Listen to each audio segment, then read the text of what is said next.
and welcome to the Backyard Art School. My name is Julia and it gives me great pleasure to invite you to, well, this is actually my studio that I'm at. There's a few paintings behind me that I've been working on.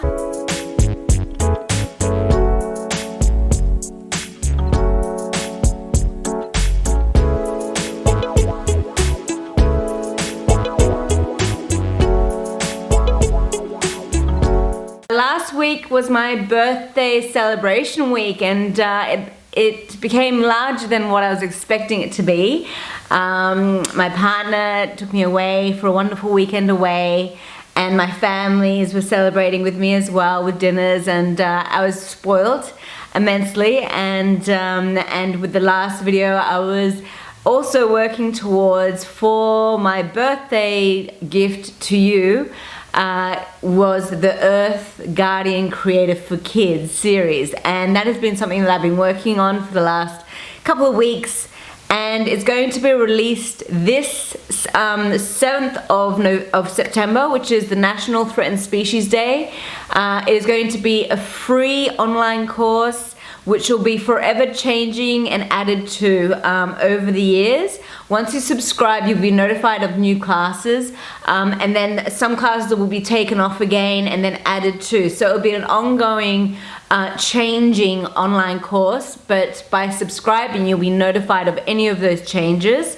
And what it is whilst I have my membership platform, which is an online 12-month curriculum, I am always creating video content, new video content each year for that membership platform, and you'll have little tasters of some of those classes that will then go on to the the Earth Guardian Creative for Kids when it is related to our Term 2 classes, which has a focus on the environment and threatened species. So this is my plan with this free online courses, so you can have a taster of what it's like to join one of my courses or membership platform. It'll be like a taster for free, so you can give it a go, see if you like it. But it will also be something that will be changing. It will have some classes taken down or other classes added to, and the platform itself will have a broad range of age groups that will suit, meaning for primary school students. So it will have classes which are for students who are 6 to 8 years old, and then also 9+ years old as well. So it will be an ever evolving course, which will be a really fun thing for you guys, for you to be subscribed to, because you'll have like a real good idea of what will be in our Term 2 classes with our online membership, but also you can experience our online classes without the costs and just have a little sample. The difference with the online membership is I will have it'll be like led by me, where every month you'll have face-to-face like Zoom meetings, Q&A questions. There is also going to be a new platform which is going to be for members only. So each member that joins our membership program, they will be, I'll be communicating with the students who would like to join the platform, and then they'll be invited to join a forum where you can share your artworks and discussion groups and so forth. So it's going to be a really lovely interactive year of membership, and I'm starting the enrollments for that in December 1st, 2022, and you're going to have immediately, when you have the access, you'll have classes available which will be related around the summer school holiday workshops that I usually provide for my students face to face, but we'll also have included, for those of you who are wanting to buy a special Christmas present with a Christmas art pack, you'll also have a Christmas sort of surprise art class that'll be presented as well and included. But all of this is going to be released on the 7th, so you're going to have access to both the Earth Guardian Creative for Kids on the 7th of September, and with that you can also join the Wild at Art art competition, which is opening on the 7th. And it's all online submissions, and if you've been selected, then your artwork will be then exhibited. And all the information is on my website in regards to that. And Artbox Workshops has been entering into that competition with our group artworks for the past, since 2016. And each year we have been able to get into the finalists as finalists and have our works on exhibition. So it's really exciting. Highly encourage everyone to be involved with that particular art competition. It's got fantastic educational prizes, and it's really wonderful thing to be involved with. And that will be opening from the 7th of September until the 1st of October, or the 30th of September. I think that's when it's closing, the actual competition part of it. But all the details will be in the link below. And as I said, this course, the Creative Kids, the Earth Guardian Creative for Kids, that has been something in the works for a while, and usually when I usually don't realize the amount of work that's involved when I start a new project or course, and then I have like a new idea of what I want to include and so forth, and then it gets bigger and bigger and bigger, and I run out of time with the deadlines. But yes, 7th of September, that's when it's going to come out. In the meantime, for the rest of this video, I hope you enjoy a little sample of the Glossy Black Cockatoo, how to sketch and draw it. There's a little piece of the class that is available with the Earth Guardian Creative for Kids. And then again, this particular class is even more expanded on the membership platform, and with that you have access to downloadable PDFs and a whole lot of other information. It's an amazing platform to join and to be inspired, and also to join an online community, which is really wonderful, a safe space. I will make sure that I meet every child that comes onto that space before I allow them on that platform. And there's obviously rules and just being courtesy and respect for each student that's in that platform. We just need to keep that in mind. But it is a really fun place where everyone can share their artworks, and it doesn't even have to be artworks that you create with my classes. I would love it to be inspired, to inspire you. But if you go into drawing other birds based on the drawing demonstrations, or create something during that week that has just inspired you, I would love to see that work, because then it inspires me to think about what other classes to teach and what really does interest students and so forth. So I'm really excited about this Earth Guardian Creative for Kids. I'm really excited also about the launch of the 2023 membership, which is going to have even more content added for those of you who are already members. There's going to be more content coming through, don't you worry. And you can also, I know that some of those classes you haven't finished all of them, but it's sort of an ongoing, you can choose now whether you want to do one class or just choose to do another one. But there's going to be lots of content there, especially for the summer school holidays, when you're wanting to do something creative and you want to be at home and you want to get out your art materials and create something. And this online course is a fantastic way of being able to do that. So I really do hope you all join in, and I really look forward to seeing what you create. The Earth Guardian Creative for Kids, that is something that will be built on, and as long as you can see the alerts, you'll see all the different classes throughout the year that I add on. But I will be also taking classes away, so don't feel that they're always going to be there, something that's been built on, like the membership. Some of those classes will be taken away and then put back on later on down, like maybe in a year's time or so forth. So it'll be for a short, maybe month or so, for each of the classes that are now available, and then it's going to change each of the months depending on each of the classes. And there'll be I'm going to be creating quizzes and all sorts of other things. So it is going to be a slow build of elements that I'm going to include, podcasts, all sorts of things. It'd be like just lots and lots of ideas I have, and this is a starting point. and then it will grow. And I really hope that you join me for the journey of the growth of this online platform. And it's really, I give so much gratitude to you, the supporters who are there with the work that I'm doing, and thank you so much for all of that. And I hope you enjoy this class, which is how to sketch and draw the glossy black cockatoo, which is a threatened species, and it's going to be of different postures of the glossy black cockatoo. And then if you're feeling you'd like to paint your sketch or create into an artwork, I highly encourage it, and join the Earth Guardian Creative for Kids, and you'll have a demonstration of one way that you could use mixed media to finish and create an artwork of that particular sketch. Thank you so much for joining me, and I look forward to seeing what you create.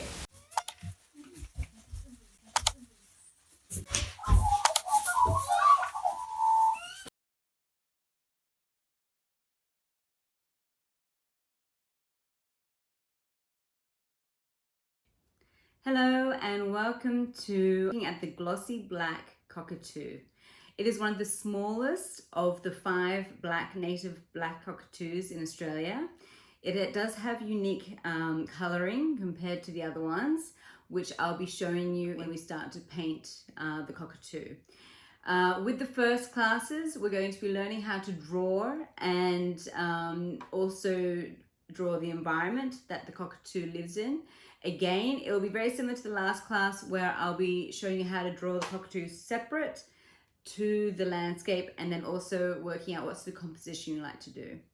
One of the things that we'll be looking at is what they eat as their food source. So you'll be looking at their native food and how to draw that as well, and to create that as part of the composition. So one of the biggest threats in regards to the cockatoo, the glossy black cockatoo, is land clearing. And you can see we've already looked at this before. I've actually done a major work with Art Box Workshop students where they did a painting that was in the threatened species, and it got accepted. And this was a print making workshop that we did with the cockatoos.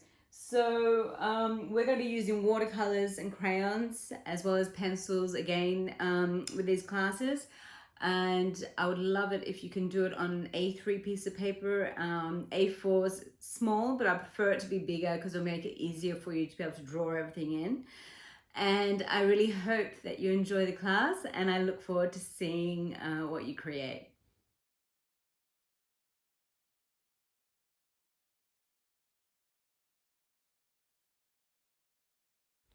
So we are going to start by learning how to draw the basic shapes of the glossy black cockatoo. First, I'm going to draw the branches. I'll be doing about 4 of the cockatoos in different positions from front to back. I'm doing 2 at the bottom with angles, and now I'm shaping the body. So we will start with the body shape. The length of the line that we've just done will be the length roughly from the head to the tail. And the body shape is like an egg shape, upside down egg shape. It's a little bit more tapered down near where the tail is, but I do finish it just at the branch. The glossy black cockatoo has a slightly longer neck, so the head, when I do the circle for the head shape, it's a little bit further away from the body. And then I join the neck. Make sure that the neckline is from the outside edge of the body up to the circle of the head. And with the tail, it's sort of like an upside down, or it's like a triangle. And so you just sort of wedge it out. And the tail is quite long. It is pretty much the same length as the body.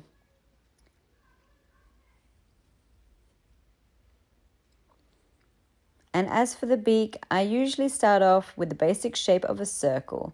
They have a large beak, and then the eye is very close to the top beak area. Now we're going on to the second one. And the first one was a glossy black cockatoo looking to the left. And now with this one, I'm going to have it facing the right. But I'm also going to try and show you how to draw this glossy black cockatoo actually eating a seed. So this is one method of their poses where they're always eating something. So I just wanted to try and just show you, just to bring the head down a little bit lower. And the neck, make sure you have length to the neck. And then I draw the circle for the head, the circle for the beak. And then I just flesh out the neck a little bit so it's more attached to the outside edge of the body.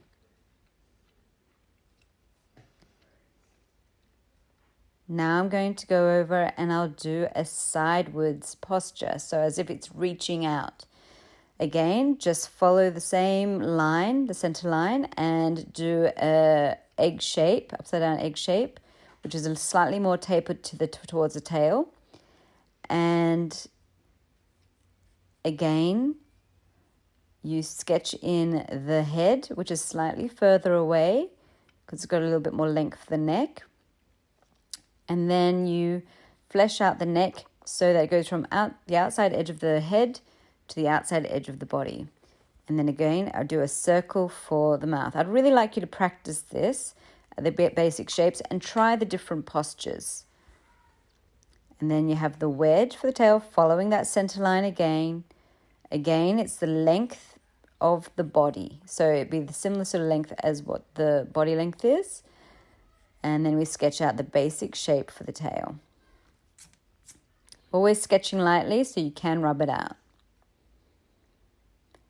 And this glossy black cockatoo is now facing to the right. So I just wanted to give you a few variations with the positions so you can practice this. And the wedge for the tail. So it's all the same way. All I'm doing is pretty much following the different angles of the center line. And then the head position is slightly different. So it could go to the left, to the right. And just remember to give that little bit of length for the neck. And then a circle for the head, a little bit of length for the neck. And then you draw and flesh out the leg to the body from the head. And you can adjust the head. If it looks a bit too small in proportion to the body, you can make it a little larger. And then again, the circle for the beak. And make sure that the circle of the beak is halfway inside the head and halfway outside. So it's part of the face. It's not something that's dangling off its face. And then the eye is positioned just above there. Now with the feet. So they usually have 3 claws.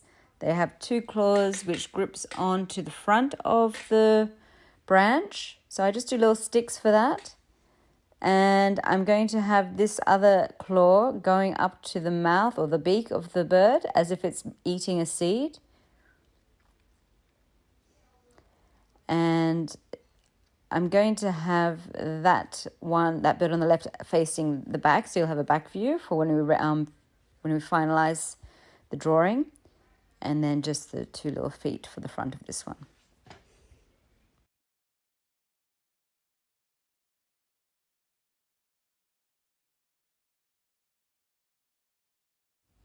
Refining the glossy black cockatoo.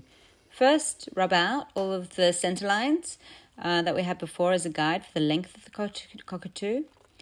And if you're rubbing out any of the branches with the birds that are facing forward, just draw those back in. We're going to start with the wings. So from the shoulders, you might flesh it out a little bit further for the wings at the shoulders, and then coming quite low down so it does overlap the tail quite far down on the bird itself. So make sure you make them quite large and even on both sides. The beak on the top beak is quite large, so rather than going halfway when you're dividing the beak, go about quite a bit down, so you've got about 1/3 for the bottom and then 2/3 at the top. It also has nostrils, and the crest on the glossy black cockatoo is quite small. It's not as big as the red-tailed black cockatoo.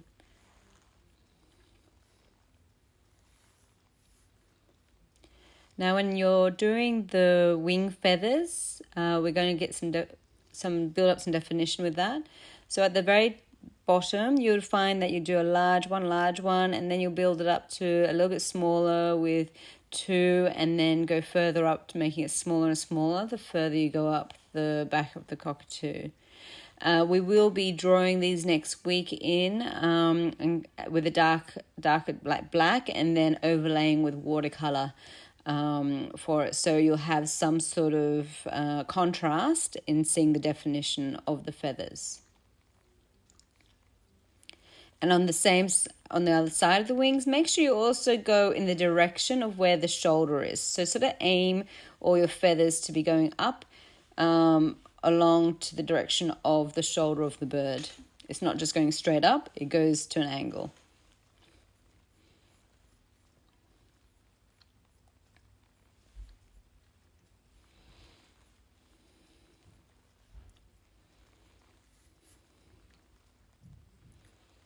And with the tail feathers, the colouring is the 2 middle feathers at the back on the tail is black, but then on the sides you'll see a little glimmer of the red colour. It's a reddy orange, and that depends on the age. When the bird gets older, it goes from orange to a darker red, and on these red areas they've got little stripes, which I'm just doing now.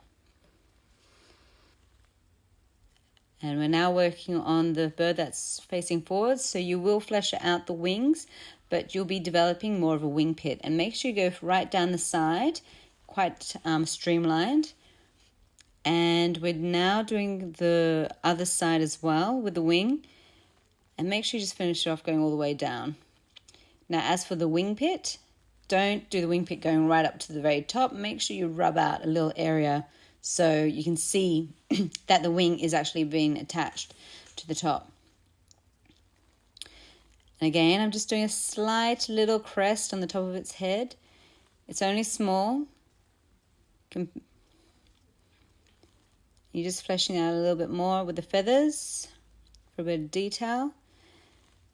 And this bird is chewing on a casuarina seed. So this is the main seed that they eat. If they fly anywhere, their habitat regions, if this is where they'll go, anywhere that has these casuarina trees growing, and this is what they love to eat. And it's a very hard nut, so that's why their beaks are so big that can sort of break into these nuts and get the seeds out. Now the toes, I've just done the sticks when we did the basic shapes, but now you can actually flesh them out and make them a little bit thicker. And also with the claw that's going up to the mouth, you'll see that I've just thickened it up a little bit as well.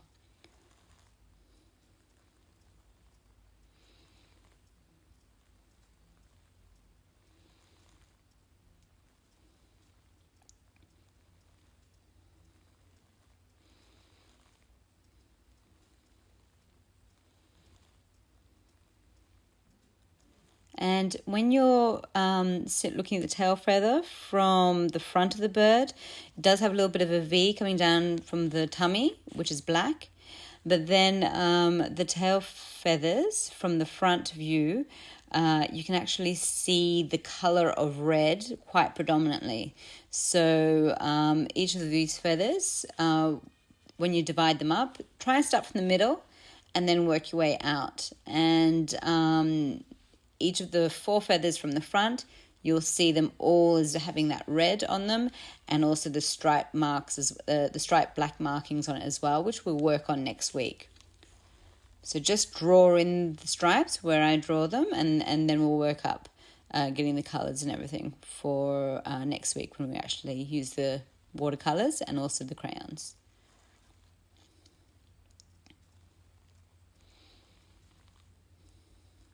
And each feather, I would do the stripes individually rather than just doing like one big stripe going across all of them, because each feather has these stripes and they may vary slightly with the heights and the change. They're not going to be just all in line because it's, each one has differently. Now that I've done the first 2 glossy black cockatoos with the details, it is pretty much the same process for the ones below, but just at a different angle leaning. So I've sped up this video. Don't try and draw this quickly. I just wanted to show you, the various angles, but the finishing off of the detail would be the same as the top ones. So just do, for practice, the same thing.